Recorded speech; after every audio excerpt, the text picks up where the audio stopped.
नमस्कार। मैं सभी आप लोकतंत्र का चौथा स्तंभ जो मीडिया कर्मी हमारे संविदा कर्मचारियों की आवाज उठाने के लिए आप पधारे हैं, आप सबका हार्दिक अभिनंदन करता हूं।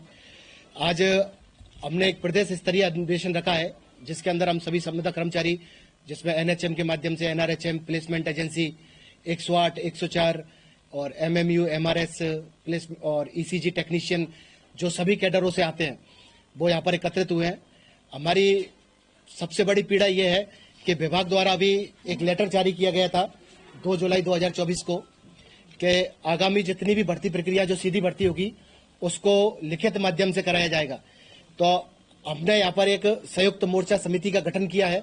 उसके माध्यम से मैं सरकार से कहना चाहता हूँ कि संविदा पर जब भर्ती की जाती है राजस्थान के अंदर तो कहीं ना कहीं भर्ती का माध्यम लिखित परीक्षा या इंटरव्यू होता है। और अब वापस से जो कर्मचारी 10-10 साल से काम कर रहे हैं, 15 साल से काम कर रहे हैं, आप उन नियमों में संशोधन करने की जो बात कर रहे हो और उस एग्जाम भर्ती प्रक्रिया को लिखित माध्यम की जो बात कर रहे हो, तो मैं सरकार से पूछना चाहता हूं कि आपको मेडिकल कर्मचारी चाहिए या प्रशासनिक अधिकारी चाहिए?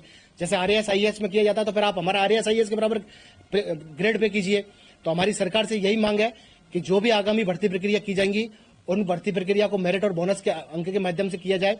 दूसरा, जो सरकार एक कार्य प्रणाली चला रही है कि भाई संविदा पर कई कर्मचारियों को कार्य मुक्त किया जा रहा है और संविदा पर भी भर्ती लगाई जा रही है, उसका भी हम विरोध कर रहे हैं।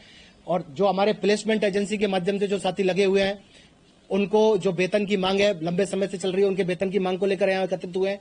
दूसरा, 104 और 108 के जो साथी है, जैसे 104 जो ममता एक्सप्रेस होती है, एक माँ को, एक गर्भवती महिला को अस्पताल तक लेकर जाती है, वहां हमारे जो नर्सिंग साथी कार्य करते हैं उनको भी बोनस से भर्तियों में वंचित किया गया है, उसकी मांग कर रहे हैं। जो हमारी प्रमुख मांग है वो मैं आप सभी के माध्यम से सरकार से कहना चाहता हूं कि आगामी जो भर्ती प्रक्रिया होगी उस भर्ती प्रक्रिया को मेरिट और बोनस अंक के आधार पर ही किया जाए, चाहे वो किसी भी कैडर की हो, चाहे नर्सिंग ऑफिसर की हो, चाहे फार्मासिस्ट की हो, चाहे लैब टेक्नीशियन की हो, रेडियोग्राफर की हो, ईसीजी टेक्नीशियन की हो और चाहे एएनएम की हो।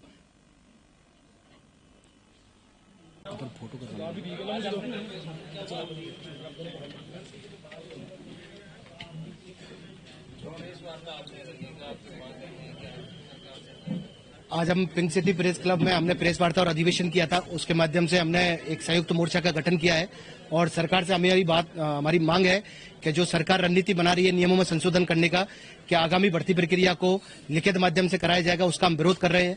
क्योंकि हमेशा से जब संविदा पर भर्ती कराई जाती है तो उसका कहीं ना कहीं माध्यम होता है और उसको लिखित माध्यम से ही कराया जाता है या इंटरव्यू के माध्यम से कराया जाता है।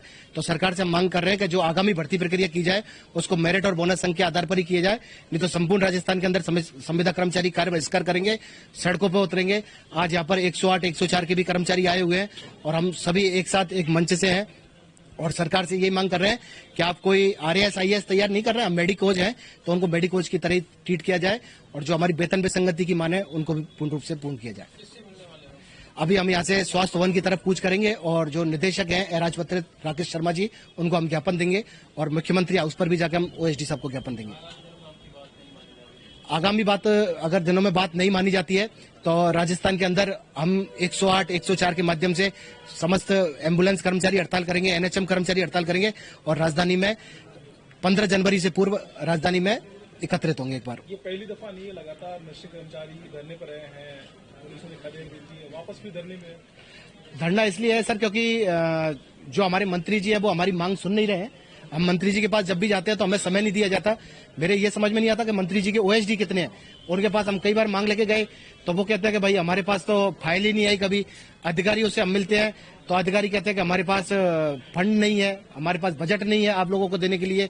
और इस तरीके से अगर सरकार, और सबसे बड़ी हमारी गलती रहती है कि सर हम संविदा पर कार्य करते हैं तो हम हड़ताल आंदोलन करने की बजाय हम अस्पतालों में काम करते हैं। अब सरकार चाहती थी कि हम सड़कों पर उतरें तो आज के बाद हम राजधानी में सड़कों पर ही उतरेंगे, अपनी मांग के लिए लगातार आंदोलन करेंगे। पिछली बार जब डॉक्टर और नर्सिंग स्टाफ छुट्टी पे गए थे, हड़ताल पे गए थे, तो उन्हें चेतावनी दी गई थी अगर हड़ताल से वापस नहीं लौटे तो आप हटा दिया जाएगा। बिल्कुल ये चेतावनी दी थी सर। उस टाइम हमने संविदा कर्मचारियों ने मोर्चा संभाला था, उस टाइम पर सरकार का साथ दिया था क्योंकि हमें आश्वासन दिया गया था कि आपकी मांगे पूरी की जाएंगी। लेकिन सरकार ने हमेशा से हमारे साथ धोखा किया है। सरकार हमेशा बेरोजगारी और संविदा के नाम पर सरकार बनाती आई है, चाहे कोई सी भी पार्टी हो, और फिर वापस से सरकार में आकर वो उसी तरह के नियमों में उलटफेर करते हैं और उसका हम विरोध कर रहे हैं सर।